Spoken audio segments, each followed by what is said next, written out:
오늘 주신 하나님 말씀은 신약성경 누가복음 22장 35절에서 46절까지 말씀입니다. 신약성경 135쪽 누가복음 22장 35절부터 46절까지 봉독하겠습니다.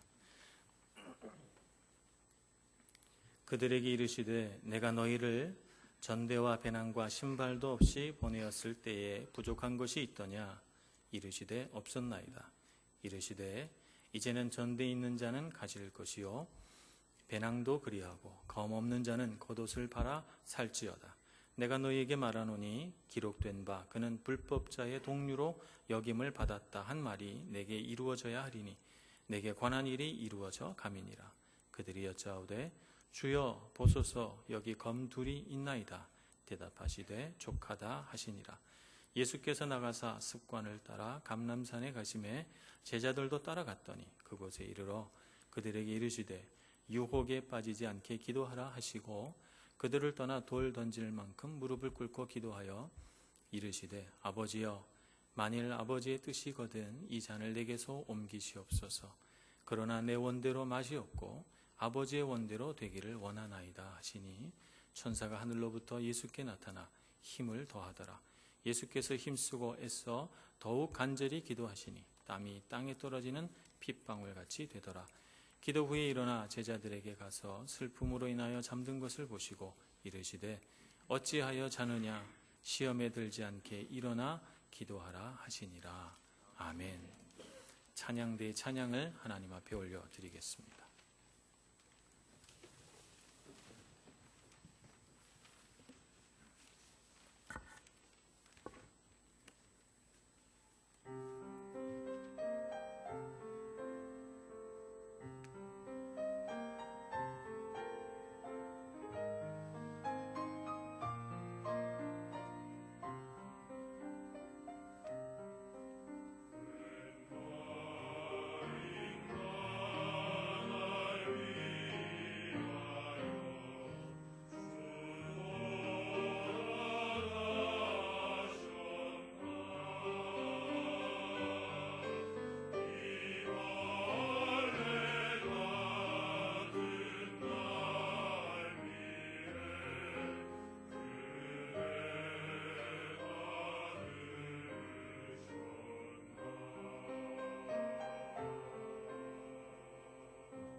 예수님께서 사역 초기에 예수님의 제자들을 파송하셨습니다.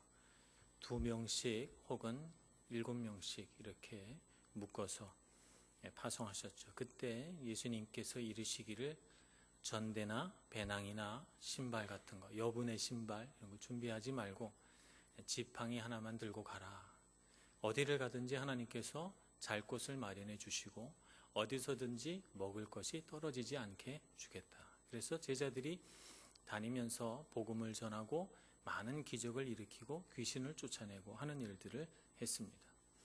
그것을 통해서 제자들이 경험한 것은 하나님께서 어떻게 돌보시는가, 하나님께서 어떻게 먹이시고 입히시고 채우시는가 하는 것을 경험했고, 이렇게 살아가는 것이 하나님의 뜻대로 살아가는 거구나, 하나님은 이렇게 우리를 돌보시는구나 라고 하는 것을 알았습니다.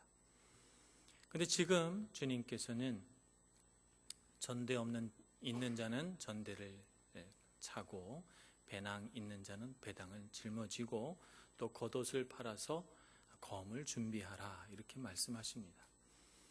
하나님은 그때나 지금이나 변함없이 우리와 함께 하시고 우리를 돌보시는데 그때는 필요 없었는데 왜 지금은 필요할까요? 예수님은 이어서 말씀하시기를 이사야서 53장 12절의 말씀을 인용해 말씀하십니다. 이사야 53장은 우리가 흔히 고난받는 종의 노래다 해서 우리가 잘 알고 있는 그 부분이죠. 범죄한 자 중에 하나로 헤아림을 받았다라고 하는 이 말씀을 인용하시면서 앞으로 이제 곧 고난받으시고 십자가 죽임을 당하실 이 예수님의 미래를 설명해 주십니다. 앞으로 사탄의 격렬한 저항이 있을 것이고 사탄이 예수님을 향하여 대적하기 시작할 것입니다. 예수님을 통한 구원과 승리의 길을 회방 놓으려고 할 것이고 그 길을 걸어가는 예수님을 시기하고 질투해서 미워하고 급기야는 예수님을 죽이려고 덤벼들 것입니다. 사탄은 죽음의 권세를 휘두르면서 제자들과 하나님을 믿는 백성들을 믿음에서 떨어지게 하려고 할 수만 있다면 모든 방법을 강구해서 회방을 놓고 시험 들게 할 것입니다. 그러니까 지금은 제자들이 영적으로 무장을 해야 되는 때라는 것입니다. 치열한 영적 전쟁이 곧 펼쳐진다는 것이죠. 그래서 그 영적 전쟁에 대비해서 지금까지는 하나님의 은혜 안에서 전대나 배낭이나 여분의 신발이 필요 없었지만 이제는 치열한 영적 싸움에 대비해서 준비하고 대비하고 무장해야 된다는 것을 우리에게 가르쳐 주고 있습니다. 예수님께서 검을 준비하라 이렇게 말씀하신 것이죠. 그래서 제자들이 검 둘이 여기 있다고 이렇게 말합니다. 예수님께서 말씀하신 이 검을 문자적으로 그냥 그대로 받아들여서 칼을 준비한 거죠. 이것은 제자들이 오해한 것입니다. 왜냐하면 마태복음 26장 52절에 보면 예수님께서 예수님을 잡으러 온 사람의 귀를 잘라낸 베드로를 향해서 책망하며 나무라시기를 칼을 가지는 자는 다 칼로 망하느니라 이렇게 말씀하시고 오늘 누가복음에도 보면 51절에 칼로 귀를 잘라낸 귀가 잘려진 사람의 귀를 만져서 다시 낫게 해주시면서 이것까지 참으라 이렇게 말씀하시면서 제자들을 책망하십니다. 심지어는 예수님을 잡으러 대제사장들과 경비대장들과 하인들과 종들이 칼과 몽치를 들고 예수님을 잡으러 온 것을 놓고 예수님은 52절에 말씀하시기를 너희가 강도를 잡는 것 같이 검과 몽치를 가지고 나왔느냐라고 책망하십니다. 그러니까 제자들이 예수님 여기 칼 둘이 있습니다. 2개가 있습니다. 이렇게 말하면서 마치 예수님이 겉옷을 팔아 검을 준비하라 이렇게 말씀하신 것에 정말 우리가 그렇게 했습니다. 이렇게 말하는 것처럼 그래서 예수님이 그 제자들의 어떤 대답에 대해서 족하다 하시는 말씀이 그래 잘했다라고 하는 말씀으로 받아들인 것처럼 생각하면 안 됩니다. 예수님은 칼이나 무력을 사용해서 하나님의 나라를 이루려고 하지 않으셨습니다.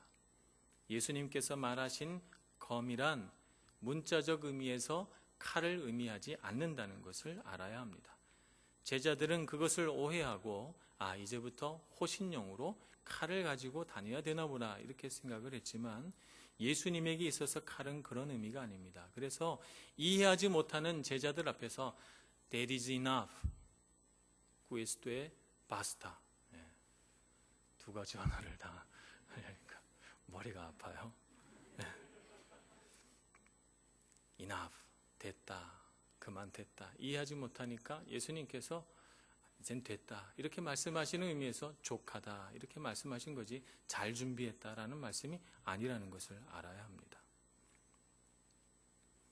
예수님께서는 이렇게 제자들과 대화하시고 바로 감람산으로 기도하러 가십니다. 예수님의 뒤를 따르는 제자들은 11명입니다. 한 명은 어디로 갔는가? 같은 시간 예수님과 제자들이 기도하는 그 시간 이 제자는 예수님을 팔러 대제사장들 앞으로 갑니다. 예수님 앞에 제자들의 배반이 있습니다. 이제 곧 예수님의 제자들은 예수님을 버리고 다 떠날 것입니다.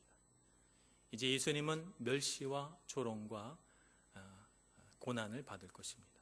이제 예수님 앞에는 십자가 죽음이 기다리고 있습니다.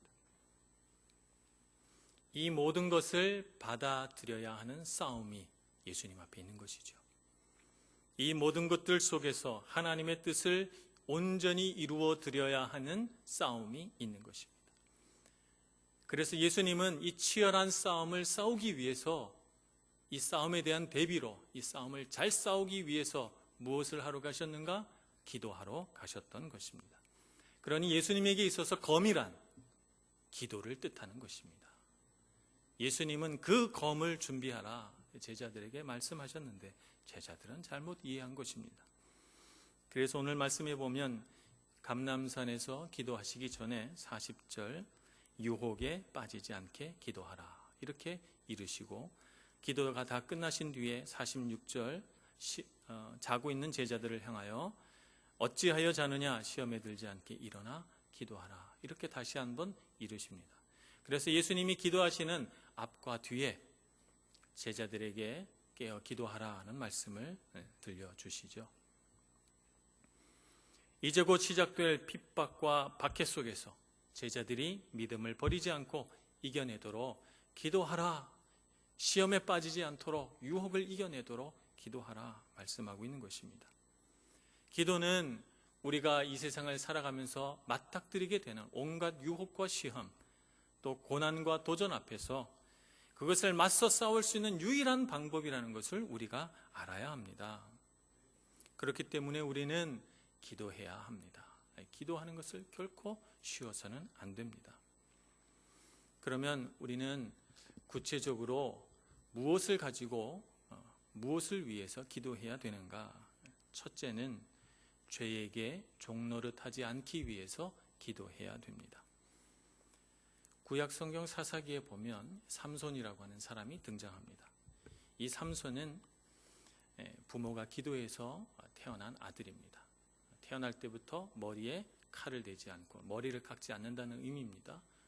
독주를 마시지 않는 나실인으로 서원을 합니다. 그래서 하나님께서 이 삼손에게 엄청난 능력을 줘서 어마어마한 힘을 갖게 됩니다. 당나귀 턱뼈로 엉덩이 뼈로 몇백 명의 블레셋 사람들을 쳐 죽인 이런 사람입니다. 대단한 능력이 있죠.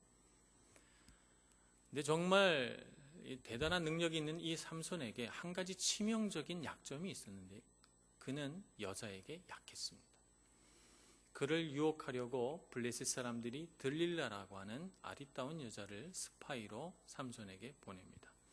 이 들릴라를 사랑한 삼손은 그때부터 기도하지 않게 됩니다. 여인을 사랑하는 일에 집중하죠. 그래서 눈이 어두워져 버립니다. 기도하지 않으니까요. 들릴라가 힘의 근원이 어디서 나오는 거냐고 삼손에게 몇 차례에 걸쳐서 물어봅니다. 그래서 삼손이 그때마다 제대로 가르쳐 주지 않고 거짓말로 가르쳐 줍니다.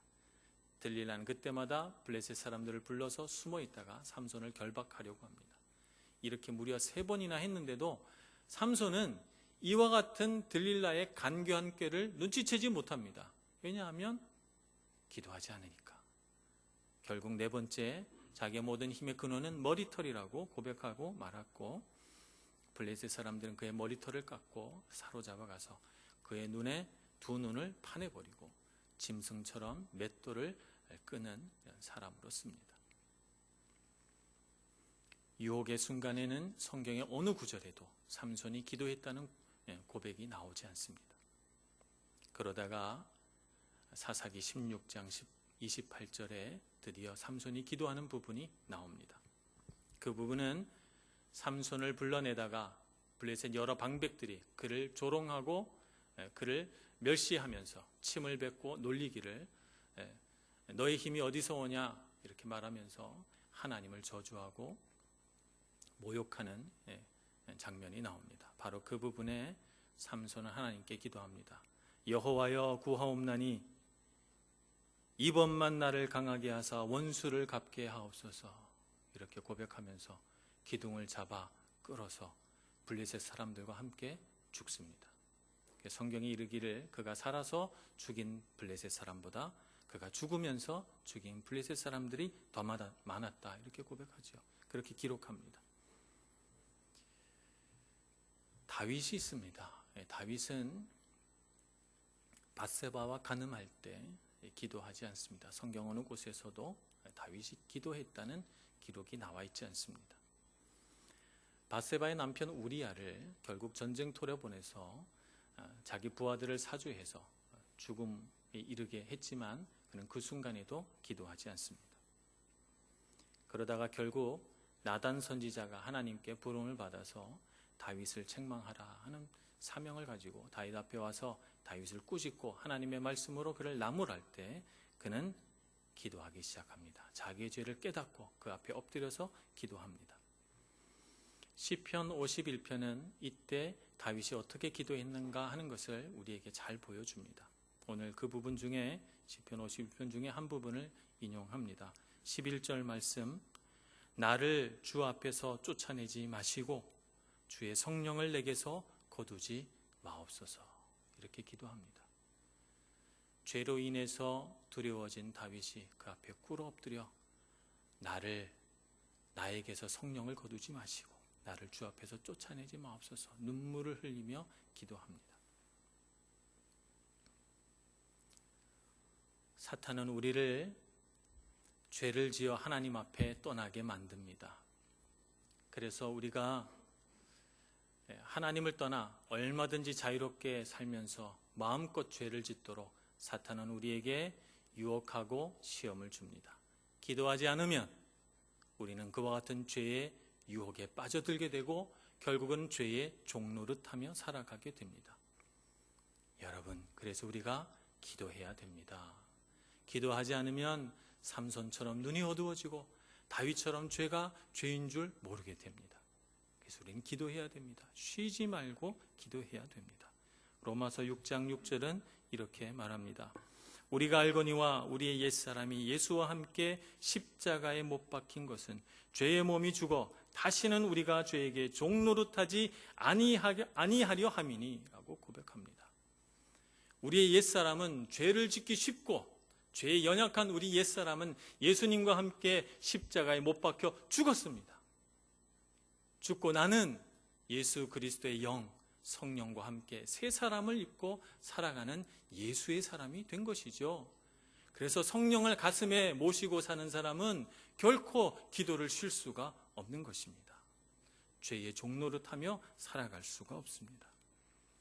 갈라디아서 5장 17절에 보면 육체의 소욕은 성령을 거스르고 성령은 육체를 거스른다 이렇게 말씀합니다. 그래서 이 둘은 서로 대적하기 때문에 이 두 가지가 사람 안에 사이좋게 공존할 수가 없다고 사도 바울은 말합니다. 육체의 소욕에 사로잡힌 사람은 성령께서 원하시는 일을 할 수가 없습니다. 육체의 소욕이 성령이 원하시는 것을 거부하기 때문에 그렇습니다. 성령으로 사는 사람은, 그 안에 성령을 모시고 사는 사람은 육체의 소욕이 성령을 거스러 일할 수 없게 만듭니다. 육체의 소욕대로 살아갈 수가 없죠. 우리 안에 육체의 소욕을 품고 살아가느냐, 성령을 품고 살아가느냐. 예수 그리스도의 십자가 은혜로 우리는 성령을 품고 살아가야 되겠습니다. 이 성령께서 우리 안에 계속해서 머무시면서 육체의 소욕을 무력화시키고 우리로 하여금 성령의 뜻을 따라 살아가게 하려면 기도해야 합니다. 기도할 수 있는 저희들이 되기를 소망합니다. 우리가 그래서 기도를 쉬면 안 되는 것입니다. 죄의 종노릇하지 않기 위해서 말입니다. 두 번째는 사람의 계획이 하나님의 계획에 앞서지 않게 하려고 기도하는 것입니다. 예레미야 42장에 보면 한 가지 사건이 나옵니다. 바벨론 총독이 바벨론에 있는 유대인 중에 그다랴라고 하는 사람을 예루살렘 유대 땅 전체를 관장하는 총독으로 보냅니다. 바벨론 사람들에게 지위를 얻고 총독으로 왔으니까 이스라엘 사람들 눈에 보면 그는 반역자요 배반자입니다. 마음에 들지 않아요. 바벨론에 충성하는 사람이니까. 그래서 암살자들을 보내서 이 그다랴를 죽여버립니다. 죽인 다음에 뭘 어떻게 해보겠다라는 계획은 없었어요. 그냥 마음에 들지 않으니까 반역자는 죽여야 돼 하고 암살을 한 거예요. 그렇게 하고 보니까 큰일 났습니다. 바벨론이 가만두겠습니까? 복수할 것 같아요. 두려운 마음이 막 찾아들어요. 그래서 어찌 해야 될까? 그러다가 예레미야 선지자를 데려와서 예레미야 선지자에게 하나님의 뜻을 묻자. 우리가 예루살렘에 그대로 있어도 괜찮을 것인가? 아니면 우리가 지금 당장 짐을 싸서 애굽 땅에 피신가 잠시 도망가 있다가 돌아올 것인가? 하나님께 물어달라고, 하나님의 뜻은 무엇이냐고 여쭈어 달라고 예레미야 선지자를 부릅니다. 10일 동안 예레미야 선지자가 열심히 기도합니다. 10일째 되는 날 하나님께서 예레미야 선지자에게 임하셔서 하나님의 말씀을 들려주십니다. 하나님이 이렇게 말씀하십니다. 예루살렘에 머물라. 내가 너희를 불쌍히 여김같이 바벨론 사람들도 너희를 불쌍히 여기게 해주리라. 만약 너희들이 내 말을 거역하여 애굽 땅으로 내려가면 칼과 기근과 전염병의 재난이 너희를 기다리고 있을 것이다. 이렇게 말씀하십니다. 여러분이라면 어떻게 하겠습니까? 이 말씀을 듣고 하나님 말씀 따르겠지요. 그런데 이스라엘 백성들은 그렇게 하지 않습니다. 그들은 예레미야 선지자의 말을 의심합니다. 하나님이 정말 그렇게 말씀하신 거 맞습니까? 당신이 하나님의 말씀이라고 그러면서 자기 자신의 말을 꾸며내서 우리에게 거짓말하는 건 아닙니까? 난 당신을 믿을 수가 없어. 사람들이 들고 일어납니다. 그리고는 예레미야를 거짓말장이로 비난하면서 그를 밧줄로 묶어서 가기 싫어하는 예레미야를 억지로 애굽 땅까지 끌고 가서 온 예루살렘에 있는 사람들이 애굽 땅으로 가버립니다. 어떻게 됐을까요? 애굽 땅에 내려간 사람 중에 살아 돌아온 사람은 예레미야 선지자밖에 없습니다. 그 땅에서 분노한 바벨론의 군대를 맞닥뜨리게 되고 애굽 사람들과 전쟁을 일으킨 그들의 손에 다 칼에 맞아 죽거나 전염병에 걸려 죽거나 하나님께서 말씀하신 대로 비참한 최후를 맞게 됩니다. 예수님께서 오늘 기도하실 때 가장 중요하게 여기신 것이 무엇일까요? 아버지의 뜻입니다. 주기도문에도 보면 이런 말씀 예수님께서 가르치십니다. 아버지의 뜻이 하늘에서와 같이 땅에서도 이루어지게 하소서. 이렇게 우리에게 가르쳐 주셨습니다. 예수님에게 있어서 기도란 아버지의 뜻을 아는 것이고 아버지의 뜻에 순종하는 것이 기도입니다. 오늘 예수님은 42절에 이렇게 기도하십니다. 아버지여, 만일 아버지의 뜻이거든 이 잔을 내게서 옮기시옵소서. 그러나 내 원대로 마시옵고 아버지의 원대로 되기를 원하나이다. 제자들의 배반 그리고 곧 있을 끔찍한 고난과 십자가의 죽음, 이런 것도 아버지의 뜻이라면 받아들이겠습니다 라고 지금 고백하고 있는 것입니다.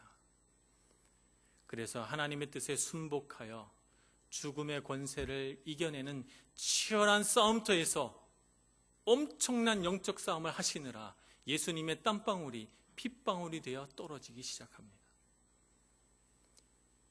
온갖 핍박과 박해 속에서 제자들이 하나님을 떠나지 않고 믿음에서 떨어지지 않게 하려고 하나님께 이 제자들을 위탁하며 중보기도 하느라고 예수님의 그 눈물 어린 기도가 핏방울이 되어 떨어지기 시작합니다. 기도가 무엇입니까? 기도는 내 생각이 하나님의 생각보다 결코 앞서지 않게 하기 위하여, 하나님의 뜻을 구하기 위하여 온 마음과 온 힘을 다해 하나님의 뜻을 구하며 엎드리는 것이 기도입니다. 그러므로 기도하지 않고 어떻게 하나님 뜻대로 살 수 있습니까? 기도하지 않는 사람이 어떻게 하나님의 뜻을 분별합니까? 기도하지 않고 어떻게 내 생각이 하나님 생각보다 앞서지 않게 할 수 있다는 말입니까? 그러므로 우리는 기도해야 되겠습니다. 그리스도인이 승리할 수 있는 가장 강력한 무기가 뭐냐라고 물으신다면 저는 기도라고 대답하겠습니다.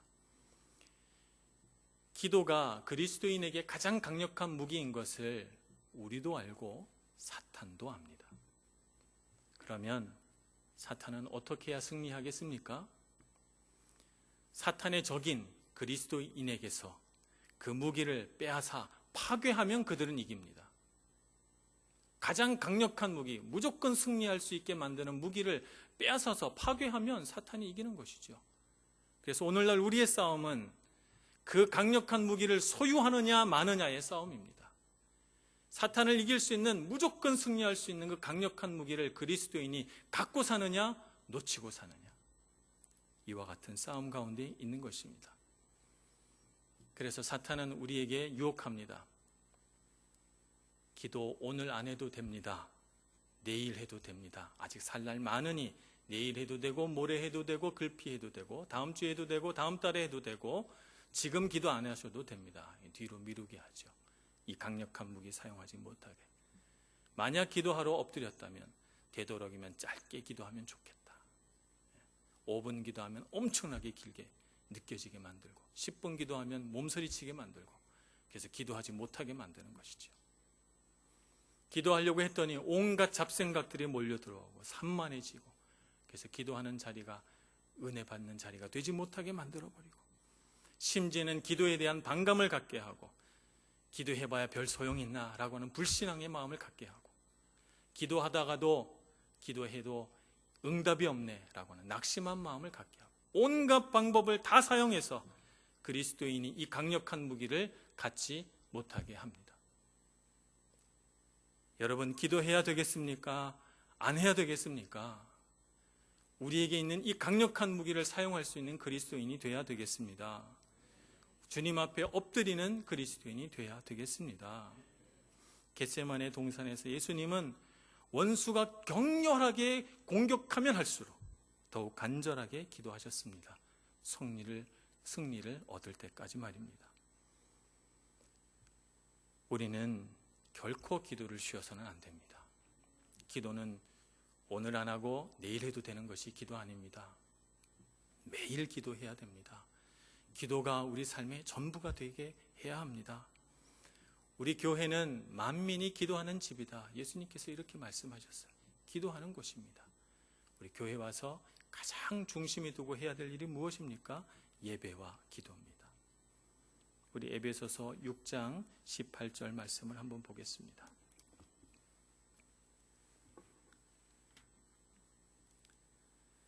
에베소서 6장 18절 말씀. 모든 기도와 간구를 하되 항상 성령 안에서 기도하고 이를 위하여 깨어 구하기를 항상 힘쓰며 여러 성도를 위하여 구하라. 아멘. 우리는 모든 기도와 간구를 하되 항상 성령 안에서 기도하고 이를 위하여 깨어 구하는, 그리고 모든 성도들을 위해서 기도하는 사람이 되어야 할 줄로 믿습니다. 참으로 악해지는 이 세대, 흉흉한 소문들이 뉴스를 볼 때마다 등장하는 이 세대에 누군가는 기도해야 되지 않겠습니까? 바로 우리가 기도해야 되지 않겠습니까? 결코 기도를 쉬지 마시고 힘을 다해 열심히 기도하셔서 이 시대에 깨어있는 그리스도인 되시기를 간절히 축원합니다. 기도하겠습니다. 자비로우신 하나님, 우리를 주님의 손으로 붙들어 주시옵소서. 우리로 하여금 기도하지 못하게 하고 우리로 하여금 기도하는 가운데 낙심케 하는 어떤 사탄의 휘방에도 결코 굴하지 않고 열심을 내어 기도하고 쉬지 않고 기도하고 기도하며 기뻐하고 기도하며 감사하는 저희들 되게 하여 주시옵소서. 예수님의 이름으로 기도합니다. 아멘.